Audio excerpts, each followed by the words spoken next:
Film की शुरुआत mic नाम के एक चोर से होती है जो अपने अपार्टमेंट में तैयार हो रहा होता है। वो अपनी गन उठाता है और बाहर निकल जाता है। वो गाड़ी चलाकर एक जगह पहुंचता है और अपनी कार में बैठकर अपने टारगेट पर नजर रखता है। दूसरी तरफ एक ज्वेलरी स्टोर में मालिक इंश्योरेंस ऑफिसर्स को पेपर वर्क पकड़ा रहा होता है, जो वहां डायमंड्स की डिलीवरी लेने आए होते हैं। जैसे ही उन्हें डायमंड्स मिलते हैं और वो बाहर निकलने लगते हैं, उन्हें रास्ते के बीच में एक गाड़ी रुकी हुई मिलती है। माइक, जिसने अब मास्क पहना होता है, बाहर निकलता है और एक ऑफिसर पर गन तान देता है। वो ऑफिसर को सेफ का कोड बताने पर मजबूर करता है, डायमंड्स लेता है, ऑफिसर को कार की डिग्गी में बंद कर देता है और सुकून से वहां से निकल जाता है। वो उस गाड़ी को एक पार्किंग लॉट में खड़ी करके चादर से ढक देता है, फिर अपनी दूसरी कार में बैठकर घर चला जाता है। अगले दिन डेनी डैनियल्स नाम की एक इंश्योरेंस एजेंट चैड नाम के एक अमीर आदमी के घर जाती है ताकि उसकी महंगी पेंटिंग्स की इंश्योरेंस कर सके। वहां उसकी मुलाकात चैड की बेटी जेड से होती है, जो अपने होने वाले शोहर एवा एडम से मिलवाती है और बताती है कि उनकी जल्द ही शादी होने वाली है। डेनी को मौका मिलता है और वो फौरन वेडिंग इंश्योरेंस की बातें शुरू कर देती है। शहर के दूसरी तरफ डिटेक्टिव मार्क और उसकी टीम डायमंड की चोरी की तफ्तीश कर रहे होते हैं। उन्हें मौका वारदात से नकली डायमंड्स मिलते हैं। मार्क नोट करता है कि चोर को दोनों ऑफिसर्स की डिलीवरी शेड्यूल का बिल्कुल सही पता था। उसने रास्ते के सारे कैमरेज बंद कर दिए थे और सारा काम बिना कोई निशान छोड़े किया था। मार्क समझ जाता है कि ये कोई आम क्रिमिनल नहीं है। ऑफिस वापस आकर डेनी का साथी सिम्स उसे चैड की डील के बारे में पूछता है। वो बताती है कि काम चल रहा है और फिर अपने बॉस लैरी से अपनी प्रमोशन की बात करती है, लेकिन लैरी हमेशा की तरह बात टाल देता है। उस रात माइक अपने कॉन्टैक्ट निक से मिलने जाता है, जो उसे हर काम के लिए ज़रूरी सामान देता है। माइक निक को बताता है कि पिछली चोरी में थोड़ी गड़बड़ हो गई थी, एक गोली उससे छूकर गुजरी थी और तब से वो थोड़ा डरा हुआ है। उसने एक और ज्वेलरी स्टोर लूटने का प्लान बनाया हुआ था, लेकिन अब वो उसे रोक देता है क्योंकि वो अब किसी बड़ी चीज़ के पीछे जाना चाहता है। निक मान जाता है, मगर माइक की पीठ पीछे निक एक छोटे चोर बैरी से मिलता है और उसे माइक का सारा प्लान बता देता है और कहता है कि वो रॉबरी खुद करे और माइक पर नज़र रखे। एक रात जब माइक गाड़ी चला रहा होता है, माया नाम की एक औरत की कार उसकी कार से टकरा जाती है। माइक को वो काफ़ी अच्छी लगती है। वो दोनों इंश्योरेंस की डिटेल्स एक्सचेंज करते हैं और इसी बहाने एक दूसरे के नंबर्स भी ले लेते हैं, क्योंकि दोनों में एक अट्रैक्शन दिख रही होती है। अगले दिन मार्क डेनी के पास डायमंड चोरी के इंश्योरेंस क्लेम पर बात करने जाता है। डेनी नहीं चाहती कि कंपनी बिना पूरी इन्वेस्टिगेशन के पैसे दे। उसका मानना है कि अक्सर चोरी के कामों में अंदर का ही कोई बंदा शामिल होता है। वो जोर देती है कि शॉप ओनर्स का झूठ पकड़ने वाला टेस्ट होना चाहिए। मार्क को ये थोड़ा ज़्यादा लगता है, लेकिन वो डेनी की तेज़ दिमाग से काफ़ी मुतासिर होता है। बाद में वो पुराने चोरी के हज़ारों केसेस देखता है और एक पैटर्न समझता है। चोर हमेशा हाईवे 1001 के पास काम करता है। हर चोरी की टाइमिंग परफेक्ट होती है। उसे पहले से पता होता है कि डायमंड्स कहाँ और कब होंगे और उसने कभी किसी को नुकसान नहीं पहुंचाया होता। गन सिर्फ डराने के लिए इस्तेमाल करता है। इधर बैरी उसी तरह की चोरी करता है जैसा माइक ने प्लान किया था। वो स्टोर में डायमंड्स देने आए ऑफिसर पर हमला करता है, उसे बहुत मारता है और फिर अंदर जाकर बाकी स्टाफ पर भी तशद्दुद करता है। वो सारे हार और सोने का सामान बैग में भरता है और निकल जाता है। उस रात माइक और माया डेट पर जाते हैं। वो दोनों एक दूसरे का साथ एंजॉय करते हैं, लेकिन कोई भी अपने असल काम के बारे में कुछ नहीं बताता। डेट के बाद वो अपने अपने रास्ते निकल जाते हैं। फिर माइक को पता चलता है कि जो चोरी उसने प्लान की थी वो किसी और ने बिल्कुल उसी जगह पर कर ली है। उसे फौरन निक पर शक होता है। वो जाकर निक से लड़ता है, लेकिन निक लापरवाही से कहता है कि तुमने तो वैसे भी नहीं करनी थी। माइक कहता है कि ये चोरी की बात नहीं है, ये भरोसे की बात है और निक को बताना चाहिए था। वो निक को धमकी देता है कि अगर दोबारा ऐसा हुआ तो उनका रिश्ता खत्म। निक आगे से धमकी देता है कि तुम मेरे बगैर कुछ नहीं हो। माइक वहां से निकल जाता है और उससे हमेशा के लिए रिश्ता तोड़ लेता है। अगले दिन निक बैरी से मिलता है और उसे माइक और उसके हैकर डेविन की डिटेल्स देता है और कहता है कि उन पर नज़र रखे, क्योंकि माइक ज़रूर किसी बड़े काम की तैयारी करेगा। बैरी मान जाता है। वो डेविन का पीछा करना शुरू करता है और एक जगह माइक को रेस्टोरेंट के बाहर देखता है। अंदर डेविन माइक को डेनी का पूरा डेली स्केड्यूल पकड़ा रहा होता है, जो माइक खुशी से ले लेता है। 2 दिन बाद माइक एक रेस्टोरेंट में डेनी पर नज़र रख रहा होता है, क्योंकि वो उसे एक बड़ी चोरी में अंदर का बंदा बनाना चाहता है। उनकी मुलाकात बाहर वैले पर होती है। माइक बात शुरू करता है और दोनों गाड़ियों के बारे में बात करने लगते हैं, जिसका माइक को बहुत शौक होता है। डैनी मुतासिर हो जाती है और माइक थोड़ी बात करके वहां से निकल जाता है। उस रात माया माइक के घर आती है। वो दोनों डांस करते हैं और बातें करते हैं और उनका रोमांस शुरू हो जाता है। लेकिन बाद में जब माइक बाहर निकलता है तो वो बैरी को वहां छुपकर देखते हुए पा लेता है और समझ जाता है कि उसका ठिकाना अब सेफ नहीं है। वो अपनी कार चेक करता है तो नीचे एक ट्रैकिंग डिवाइस मिलता है। 2 दिन के अंदर वो अपना सामान पैक करता है और नई जगह शिफ्ट हो जाता है। इसी दौरान बैरी डेवन को ढूंढ लेता है और उससे मारपीट करके माइक के प्लान्स उगलवाने की कोशिश करता है। मार्क शहर में घूमते हुए हाईवे 101 पर माइक की वही पुरानी गेटवे कार खड़ी देखता है जिसके शीशे टूटे होते हैं, जिससे उसे यकीन हो जाता है कि यही वो कार थी। उस शाम डैनी एक आर्ट शो में चैड और ईवा को कुछ नई पेंटिंग्स की इंश्योरेंस बेचने की कोशिश कर रही होती है। जब माइक वहां पहुंचता है तो डैनी उसके पास जाती है और दोनों बातें करने लगते हैं। माइक को पेंटिंग्स और डैनी का लोगों से बात करने का तरीका बहुत पसंद आता है। वो उसे पास के रेस्टोरेंट में बुलाता है और डिनर पर उसे साफ बताता है कि वो कौन है।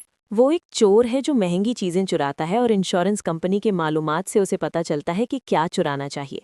फिर वो डैनी के आंखों में देखकर कहता है कि उसने 11 साल एक ही कंपनी में गुजारे, वो अपने काम में सबसे बेहतरीन है, फिर भी उसे पार्टनर नहीं बनाया गया।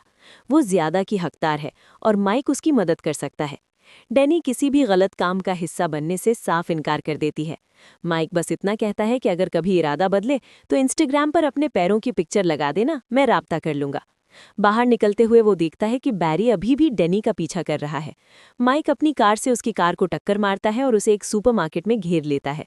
वो उस पर गन तान कर साफ कह देता है कि अगर दोबारा इन दोनों के पीछे आया तो वो उसे खत्म कर देगा। बैरी डर जाता है और पीछे हट जाता है। अगले दिन मार्क अपनी टीम के साथ एक चोरी की जगह जाता है और देखता है कि उसके साथी एक भागते हुए चोर को गोली मार देते हैं, जो कि एक छोटा लड़का निकलता है और उसके पास कोई हथियार भी नहीं होता। गोली चलने के बाद एक ऑफिसर खामोशी से उस लड़के की लाश के पास एक गन रख देता है ताकि उसे जायज साबित कर सके। मार्क को बहुत गुस्सा आता है। जब बात बड़े अफसर तक जाती है तो मार्क को कहा जाता है कि वो भी वही बयान दे जो बाकी सब दे रहे हैं, कि ये सेल्फ डिफेंस था। वो ना चाहते हुए मान जाता है और इस वाक़े की वजह से टीम को 3 महीने की छुट्टी दे दी जाती है। ऑफिस में मिया सबको बताती है कि उसने चैड की शादी की इंश्योरेंस फाइनल कर ली है।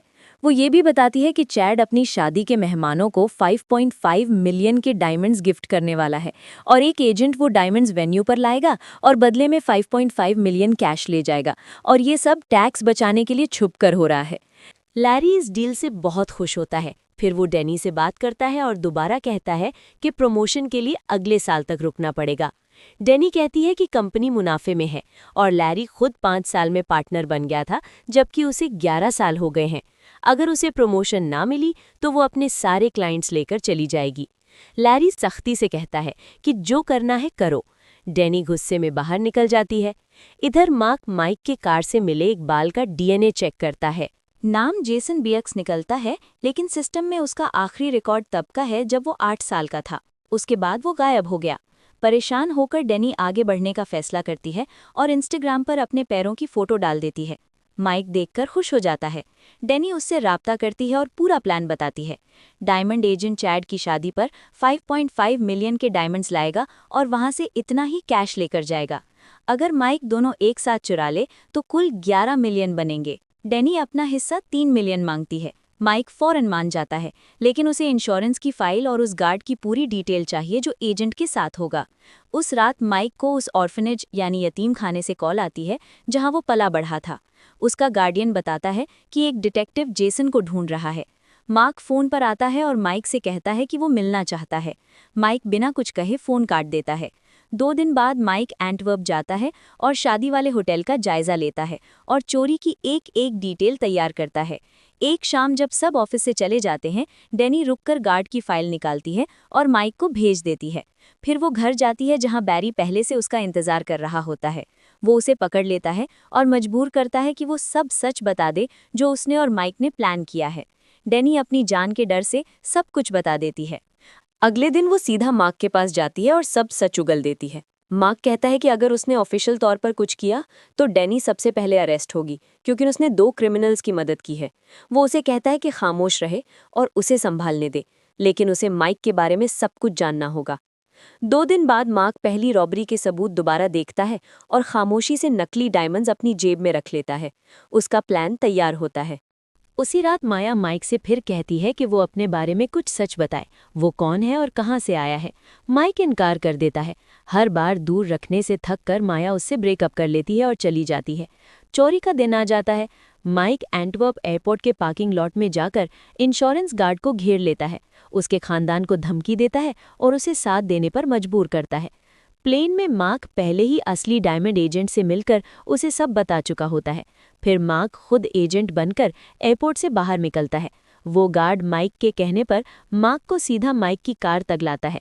दोनों शादी के होटल की तरफ निकलते हैं और रास्ते में बातें करते हैं। मार्क बताता है कि उसे गाड़ियों का शौक हमेशा से था, लेकिन वो इतना गरीब था कि कभी अच्छी कार नहीं ले सका। माइक सुनता रहता है लेकिन कुछ बोलता नहीं। वो होटल पहुंचते हैं और पेंटहाउस स्वीट में जाते हैं, जहां चैड और ईवा होते हैं। माइक फौरन तीनों पर गन तान देता है और कैश और डायमंड्स मांगता है। ईवा कैश वाला बैग देती है। मार्क सेफ खोलता है और अंदर एक गन होती है। मार्क वो गन उठाकर माइक पर तान देता है। ठीक उसी वक्त बैरी वहां धावा बोल देता है।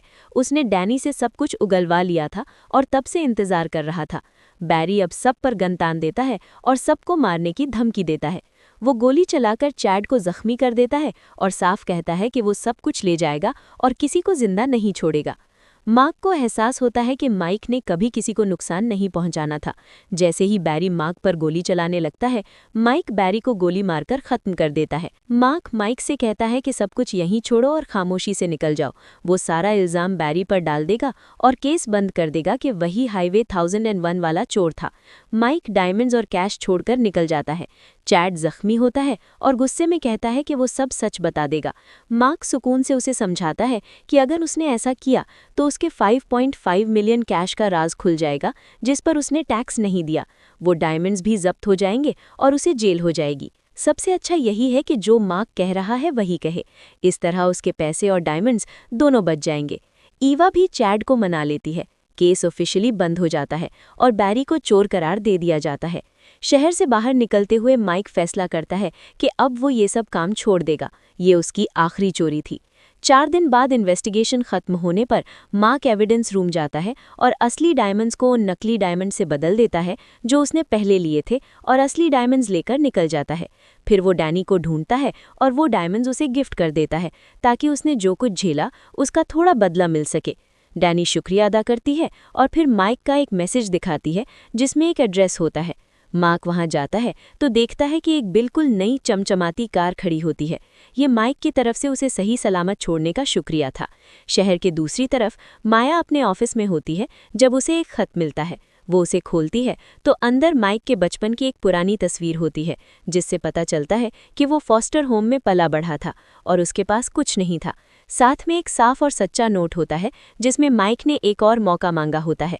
माया उसे पढ़ती है और मुस्कुरा देती है। कहानी खत्म हो जाती है।